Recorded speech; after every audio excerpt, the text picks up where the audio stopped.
நம்ம வீட்டில் என்ன சமையல்னு பார்க்கலாங்க. இன்னைக்கு சுட சுட சாதம், மிளகாய் கிள்ளி போட்ட சாம்பார், அடுத்து கத்திரிக்காய் வதக்கல் டேஸ்ட்டாக இருக்கும். அதுக்கப்புறம் முருங்கைக்காய் கிரேவி. இன்னைக்கு இதாங்க ஸ்பெஷல். சாப்பிட்லாமா?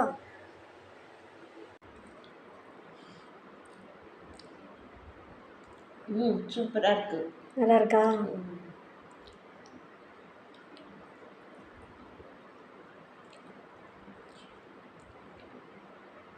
முருங்கைக்காய் கிரேவியும் சூப்பராக இருக்குது. கத்திரிக்காய் வதக்கல்